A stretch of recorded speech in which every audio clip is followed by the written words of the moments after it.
Hi, and welcome back to the Behaviour Sleuths for episode 3. I'm Sala. I'm Monica. Nice to see you, Sala. Good to see you too.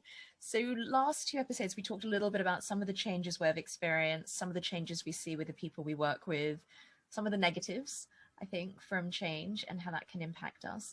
And today, I think we're going to start a slightly different tack, which is looking at some of the ways people have found to make things better, to help themselves manage change in their lives. So, Monica, I think you're going to kick us off with positive psychology. Sure. So Martin Seligman started something called positive psychology, and there's 3 main factors: resilience, grit, and perseverance. So sometimes, and everyone's different, but sometimes these 3 things can help people adapt and cope with change. And part of it is the way you speak to yourself, right? I can handle this. I can tolerate this. I got this. I'm doing what I can with what I have, especially when we're feeling overwhelmed. Yeah. So should we start by talking about grit? Yeah. So maybe just explain a little bit about what grit can mean. Okay. So Angela Duckworth is a psychologist, and she's got a really great TED Talk talking about how she found the most successful people have grit. Meaning, no matter what, in the face of adversity, they stick by their passion and they persevere. And so when we think about change, especially unwanted change, like COVID, how do we use psychological flexibility, which is part of this, self-talk, regulating your emotions, to say, can get what I need, can I keep my passion, can I persevere, can I keep this goal and keep going? And so I think perseverance together. Perseverance is perseverance, you just keep going, right? But I think you can persevere and struggle and hate it, but you add the passion, you add the goal, and that would be more like grit. Does that make sense? Or yeah, so I guess it's kind of, what you might call stickability, that you don't give up on things. I guess it's also, then you need to balance it with, how do I know when I'm kind of facing insuperable odds and actually I need to readjust my goal? That maybe if my goal, it would never be this, but if my goal was to climb Everest, which it's never going to be, I am facing insuperable odds, mostly because I don't want to do it. But how do I know when I need to kind of readjust that, I guess, is another question to think about. That's a great question. And so if you think about a mountaineer and it's their passion and they do it year after year after year and it's their thing, well, that would be more grit. This is my thing. I'm going to go for it and I'm going to persevere with an attitude that says, I will get here. Right? If you just go because you think it's the cool thing to do and you just persevere and you suffer, but because you're lacking that passion, maybe you didn't pack well, maybe you didn't bring enough oxygen tank, maybe you're in over your head, right? And so then you start getting cold, you start getting frostbite, and maybe you got to turn around. But you make a very good point though. What if you have grit and you keep going and it's too much? Yeah. So I guess with everything, there has to be a balance. I feel like that might apply to some of the American Idol auditions I can think of. That maybe they do have grit and the passion. And passion, but maybe they need to find a new passion. Maybe. Okay. Oh, okay. So I guess what I'm hearing is that so grit is a way of helping us to keep going, even in the face of adversity, even in the face of setbacks, which obviously I think a lot of people experience change as a setback, as adversity. So I can see how that would help. And is that just inherent within us? We have grit or we don't have grit? Well, I think some people always say, well, I don't know what my passion is. Well, always a strong word, but I don't know what my passion is. I don't know what my hobbies are, because perhaps they haven't formed a strong identity for whatever reason. Maybe they've been following someone. I'm sure you see this in divorce. Like, I'm just the wife. I'm just the husband. I don't know what to do without this person. So then, yeah, I think you still can develop grit. It's like, okay, well, maybe I need to sit down and think about what do I like to do? What can I get paid to do if I need work? If I'm now single, do I like being single or do I want to go out and date? And then how do you find that passion when you're burned out, which I think really applies to COVID, right? And that's maybe when the perseverance kicks in or should kick in. Is what you're saying is that you need to identify your passion first as the first step in kind of developing grit, and then the second step is figuring out how to sustain it? I think that would be a good start, because if we use the Mount Everest again and you're just persevering, and it's like, oh, this is hard. I hate it. It's cold. I want to go home. It's not enjoyable as a person who's like, this is my passion. I'm going to persevere and I'm going to make it to the top. I can do this, right? I got this. Yeah. But I guess that does make sense, because for me, it wouldn't be an authentic passion. It's not really who I am. Right. Right. Yeah. So I guess grit and perseverance go together. You can have perseverance without grit, but I think it would be challenging to have grit without passion and perseverance. Okay, so they're kind of all interrelated. Yeah, I think so. I mean, people might, I think there's just different things, right? And then there's resilience, which most of us naturally have. Most of us can adapt to change. We can adapt to trauma. But again, going back to what we spoke about previously, is when our stress threshold wears too thin. And then it's like, well, all this talk on resilience is great, but what happens if I feel anxious or depressed or the trauma is getting to me? It doesn't mean you're weak if you're not feeling resilience. It just means, okay, you're stretched too thin. So now what? How do we build that resilience again? Yeah, it's a little bit like in conflict resolution, we talk about the window of tolerance. This is my window of tolerance. And once I'm through the window of tolerance, all bets are off, because I'm now beyond my capacity to deal with what's happening around me. It's that overwhelm that we talked about last time. Yeah, I guess one of the things I wanted to kind of mention in addition to this idea about passion is around goals. And that when you were talking about sort of having a passion and focusing on that and using that as the driver to sort of initiate grit, that I was thinking about goal setting as another way of doing that. So Stuart Diamond, who was a water negotiation professor, worked on this idea of, in his book, Getting More, which I really recommend for anyone who's trying to negotiate something. He talked about, you need to keep your eye on the prize. Identify your goal, actually understand what your big picture goal is. What is it you want to achieve? What is it you're working towards? And then don't get distracted. That we get distracted by our emotions, we're triggered by the other people we're working with or interacting with, and we can get distracted and waylaid by change, that things change and it's not part of the plan. So now what do we do? So if we can find a way to stay focused, it's a little bit like, I learned to sail in Hong Kong, and one of the things they would always say is, don't pick a spot on the sea to head towards. It's kind of obvious, but when you're on the water, all of the water is the same. So you need to pick a spot on the land that you're going to head for, because that's not going to move. You're going to move all over the place. But if you pick a spot on the land, that's the goal. That's what you sail towards.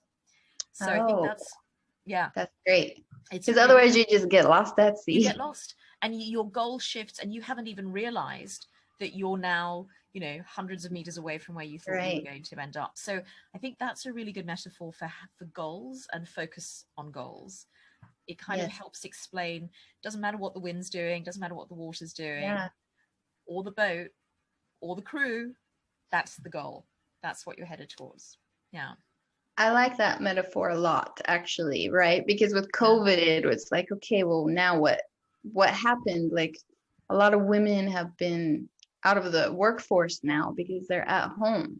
And so what does it feel like for them? Does it feel like I lost my identity? I lost my job? How do I get back on track? Yeah. Right. So maybe that's when the grit comes back in. Like, okay, well, it's still my passion. I just got to get back to it. The land is over there. I can see it. Yeah. I think it's hard though. I mean, one thing that So I was just reading a book called Burnout, the Stress Cycle, completing the stress cycle. And they're just saying lots of people do have perseverance and they do have resilience, and they get the stuffing knocked out of them, that it's just that overwhelm is too much. So I guess what I would say is, we're not saying, oh, you need to be more resilient or you need to persevere more. We're just saying it is really hard, that we also need to be a little bit compassionate to ourselves and just acknowledge that. I guess that's a question for you, which is, what does self-compassion look like if we're talking about trying to deal with change? Yeah, so self-compassion is really important, right? Especially when you go through loss, because loss automatically knocks us down a little bit. Rejection, failure, it's like, oh, my self-worth automatically drops, and it goes up with wins. And so self-compassion is talking to yourself like you would a friend, someone you love, even your pet. Like, aren't you the cutest thing, right? Or it's okay, I got your back, we're gonna get through this. You're not alone, because sometimes you feel super alone if these things, like, no one gets it, no one sees me, no one understands. But you'd be surprised, a lot of people are going through similar things, right? And so it's reminding yourself you're not alone. And sometimes people say, well, what's the difference between self-compassion and self-confidence? And what's the difference between self-confidence and arrogance? Right. Well, arrogance is, I'm the best, I'm better. Self-confidence is, well, I can do this, I can pull it off. And self-compassion is warm, kind, saying welcome. Because the inner critic comes in and says, you're worthless, you suck, you can't do this, right? Self-compassion would say, it's okay, you'll get there when you get there. We got this. It's okay. You're doing great. Keep going. And so maybe sometimes that goes back to what you were saying is, well, how long do you push yourself, right? How far do you take it? So I guess everything in moderation. But I don't think you can overdo the self-compassion when you're down, depressed, anxious, stressed. Yeah. I guess it's I think that is the easiest way to think about being kind to yourself, is how would you behave to somebody that you care about? Yes. And you wouldn't say, well, you're an idiot, or you're a loser, exactly. Or, yeah, you really screwed that up, idiot. Totally. Like, you know what, didn't go well, wasn't your best day, tomorrow will be a better day. Yeah, it's all of those things. I think it's, even when you just say it to yourself, it's comforting. It's very to hear those words. Yes, it is. So I just want to touch go backward a little, talk a little bit about resilience, because it's like you said, it's not like you have it or you don't have it. It's like we all have it, but how do we access it? And so part of it is regulating emotions, which we'll get to in the next episode. Accepting, right? Well, I accept that this is COVID. Not a lot I can do about it. I'm just going to use psychological flexibility and adapt to the best of my abilities. I'm going to use self-compassion when I feel like I'm not doing so well. And sometimes it helps to just stay present. Yeah. So the outside world is COVID, but inside, I'm warm, I have food. What does this food taste like? So I guess it relates to mindfulness. This food is really nice. It smells so good. I like the way it tastes. Just slowing things down a little bit, so that it's less chaotic. Yeah, but I guess staying present is not only staying present for things that are pleasant, it's also being present for things that are difficult.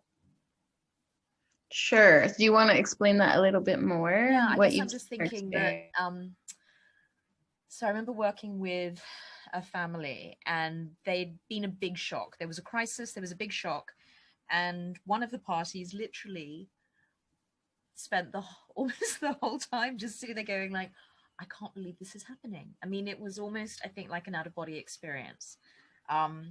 So he couldn't speak for himself. He found it really difficult to put ideas together.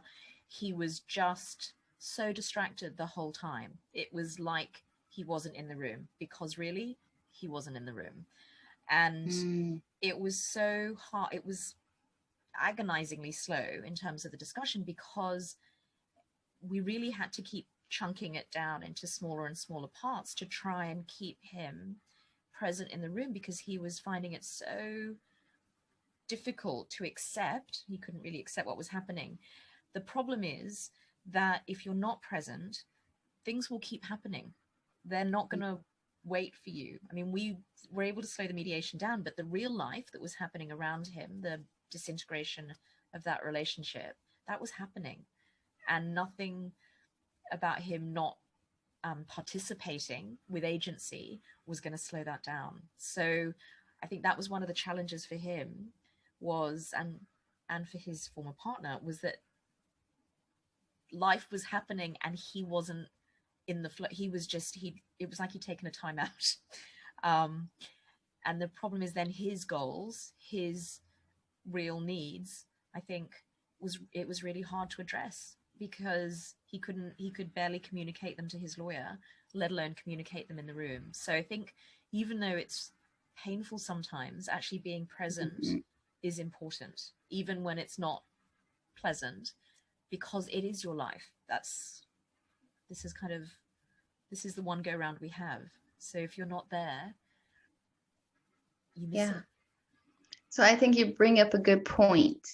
I always ask people, what's in your overwhelmed bucket? Let's start taking out the pieces, like you had to do with him. Like, okay, what's happening? Let's dissect it. Let's even mind map it, right? Let's make it into small pieces that can be managed. And that would go with goal setting as well, right? Small, bigger.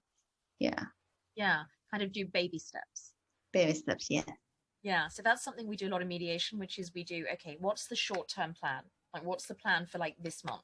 Okay, what's the interim? What's the plan for the next 2 months? What's the longer-term plan? What's the plan for kind of the future going forward? And sometimes people need to have those steps, intermediate steps, in order to be able to address the end, the final arrangements. But I think it's a really helpful way of thinking about stuff when you are overwhelmed. You don't have to do everything today. You don't have to do everything and when today. people and when people are grieving, it slows their whole system down. Everything slows down, and this is a good time for self-compassion, right? That overwhelm is like, okay, well, I just need to wash my hair today. I'm just gonna take a shower and get out of bed. If you're really depressed, it's what are the wins?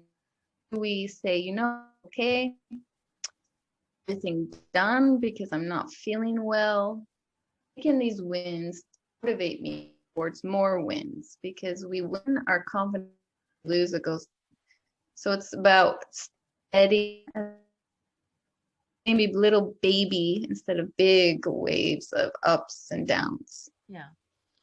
I guess the other thing that we had talked about before is also humor, the use of humor, which sounds strange, that you might use humor as a tool, but I've definitely seen it help. It doesn't, I guess what I would say is you need to be careful if you're trying to use humor with other people who are maybe struggling, because it's very personal, and definitely your sense of humor may not be their sense of humor, and it may come off as disrespectful, or you're trying to minimize what they're feeling. But I have found that sometimes if you can use humor, it's an amazing tool. Like, it can take people literally out of the room, out of the conversation they're having. So I remember working with some parents, and we were going through some of the co-parenting guidelines, and one of them is around not swearing in front of your children. And they both started laughing, because they're both in banking. They both swear all the time at the workplace. And what they were experiencing is that because they were swearing so much at work, they didn't realize they were swearing at home in front of their 5-year-old, who, little sponge ears, had picked up all these words. And so now other parents said, I don't know that I want, little Bobby to come to a play date, because he's just going to teach my child all of these swear words. So that was why they started laughing. But of course, then they had to explain it to me. But it was a moment of levity, because it was funny. But it was also because they said, if you can stop us swearing, that would be great. But it was a moment for them to reconnect. So it turned off the stresses for a moment, and they got to reconnect as people who had a similar frailty, and a similar challenge. And I think that can be I think humor can connect people in a way that's very visceral. It's very kind of instantaneous. So I think that can also help to just give you a moment of relief. Yeah. And Stephen Hayes, he's ACT, acceptance commitment therapy. Yeah. He talks about using that humor in your head with anxiety. It's like, okay, use an Arnold Schwarzenegger voice.